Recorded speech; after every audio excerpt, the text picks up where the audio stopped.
warahmatullahi wabarakatuh. Shalom, Om Swastiastu, Namo Buddhaya, dan salam kebajikan. Salam sejahtera untuk kita semua.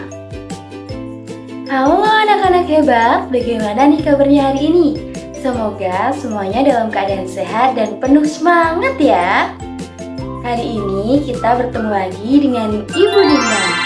Nah, sebelum kita mulai pembelajaran hari ini, alangkah baiknya kita berdoa terlebih dahulu agar pembelajaran kali ini berjalan dengan lancar dan memberikan manfaat bagi kita.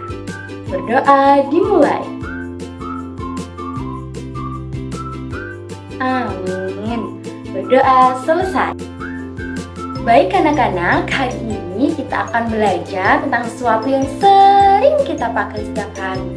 Tapi mungkin kita tidak sadari loh, kira-kira apa ya?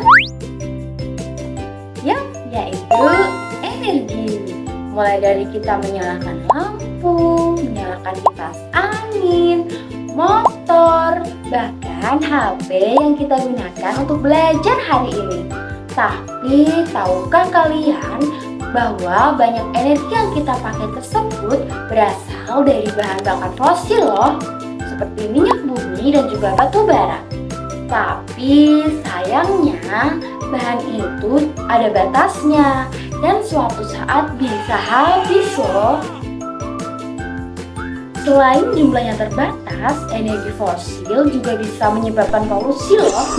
Bisa menyebabkan pemanasan global dan bisa merusak lingkungan kita.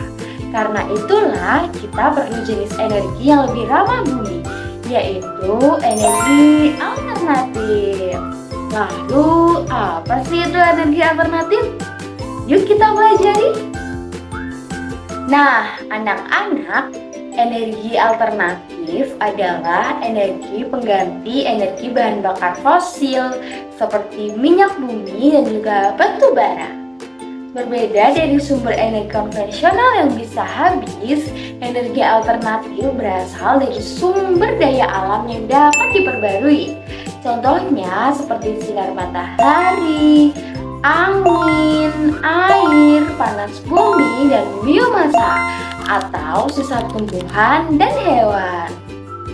Karena dapat diperbarui, energi alternatif tidak cepat habis dan lebih ramah lingkungan. Saat digunakan, energi ini menghasilkan sedikit atau bahkan tidak ada polusi loh, sehingga tidak memperparah pemanasan global dan juga perubahan iklim. Dengan kata lain, energi alternatif tidak hanya membantu memenuhi kebutuhan manusia, tetapi juga menjaga kelestarian bumi kita.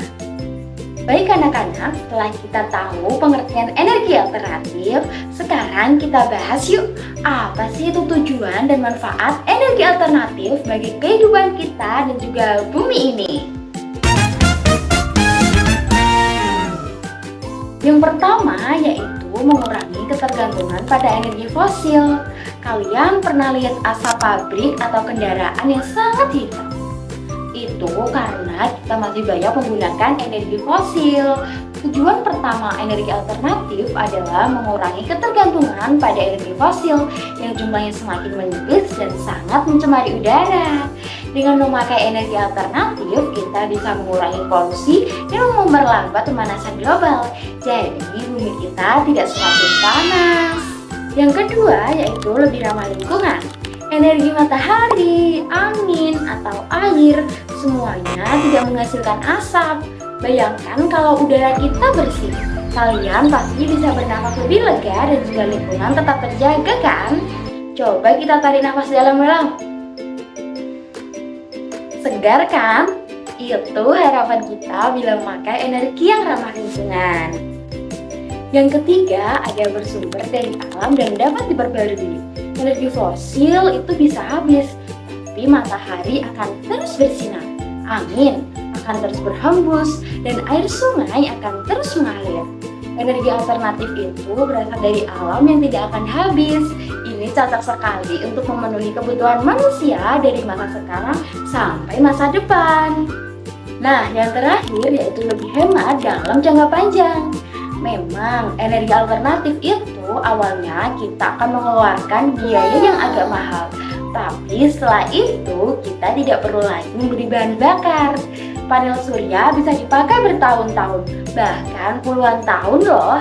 Jadi dalam jangka panjang energi alternatif itu hitungannya lebih hemat biaya. Nah, sekarang kita masuk pada pembahasan macam-macam energi alternatif. Kita bahas satu-satu ya. Yang pertama ada energi surya. Energi surya ini berasal dari sinar matahari yang diubah menjadi energi listrik menggunakan alat yang dinamakan panel surya. Selain ramah lingkungan, energi surya ini juga bisa digunakan di banyak tempat, terutama wilayah yang mendapatkan sinar matahari sepanjang tahun. Sekarang teknologi panel surya ini semakin canggih dan harganya semakin terjangkau loh. Contoh penggunaan pada energi surya ini yaitu atap rumah yang menggunakan panel surya. Selain itu juga ada lampu jalan yang memakai panel surya dan juga kalkulator tenaga surya. Yang kedua yaitu energi angin. Energi angin ini diperoleh dari gerakan udara yang memutarkan baling-baling pada sebuah alat yang dinamakan turbin. Gerakan ini kemudian diubah menjadi sebuah energi, yaitu energi listrik. Energi angin paling cocok digunakan di daerah yang berangin kencang, seperti pantai dan juga dataran tinggi. Yang ketiga ada energi air. Nah, kalau energi air ini berasal dari aliran sungai atau bendungan yang menggerakkan turbin pembangkit listrik. Saat air mengalir deras, energi kinetiknya bisa diubah menjadi energi listrik dalam jumlah besar. Selain efisien, energi ini tidak menghasilkan emisi yang berbahaya, sehingga aman bagi lingkungan. Contoh penggunaannya yaitu ada PLTA atau pembangkit listrik tenaga air untuk menerangi kota dan desa. Selain itu, ada juga kincir air di pedesaan untuk menggiling padi atau memompa air. Yang keempat, ada energi panas bumi.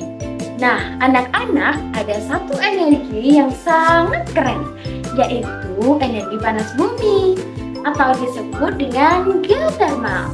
Energi panas bumi ini adalah energi yang berasal dari panas di dalam perut bumi. Bumi kita itu seperti bola raksasa yang di dalamnya sangat panas, bahkan lebih panas dari api. Nah, panas itu bisa keluar lewat gunung berapi, air panas, atau uap panas yang ada di dalam tanah. Para ilmuwan dan teknisi menangkap uap panas itu lalu mengubahnya menjadi energi listrik. Listriknya bisa dipakai untuk rumah, sekolah, lampu jalan, dan lain-lain. Kalian ingat gak kalau Indonesia itu punya banyak sekali gunung berapi? Nah, tentunya energi ini sangat melimpah di Indonesia. Nah, yang terakhir ada energi biomasa. Kalau energi biomasa ini berasal dari bahan organik loh, seperti tumbuhan, kayu, dan limbah pertanian. Bahan-bahan ini bisa diolah menjadi biogas atau biofuel yang dapat digunakan sebagai bahan bakar kendaraan atau pembangkit listrik. Biomasa dapat mengurangi jumlah limbah organik loh anak-anak. Dengan begitu, kita bisa menghemat bahan bakar fosil dan menjaga lingkungan dalam waktu yang bersamaan. Contoh penggunaannya itu ada kompor biomasa, bahan bakar bioetanol, dan juga briket biomasa dari serbuk kayu atau sampah organik. Nah, anak-anak, ternyata energi alternatif itu sangat beragam dan juga keren kan? Sekarang coba anak-anak perhatikan lingkungan sekitar rumah atau sekolah kalian. Apakah sudah ada penggunaan energi alternatif? Kalian bisa tulis jawabannya di kolom komentar ya. Ibu tunggu loh. Baik anak-anak, hari ini kita sudah belajar tentang berbagai jenis-jenis energi alternatif dan juga manfaatnya bagi lingkungan. Semoga setelah pembelajaran hari ini, anak-anak bisa menggunakan energi yang lebih baik dan juga bijak serta peduli terhadap lingkungan. Sebelum kita tutup pembelajaran hari ini, alangkah baiknya kita berdoa terlebih dahulu ya. Berdoa dimulai. Amin. Terima kasih sudah belajar bersama Ibu Dinda dan sampai jumpa pada pembelajaran berikutnya. Wassalamualaikum warahmatullahi wabarakatuh. Bye-bye.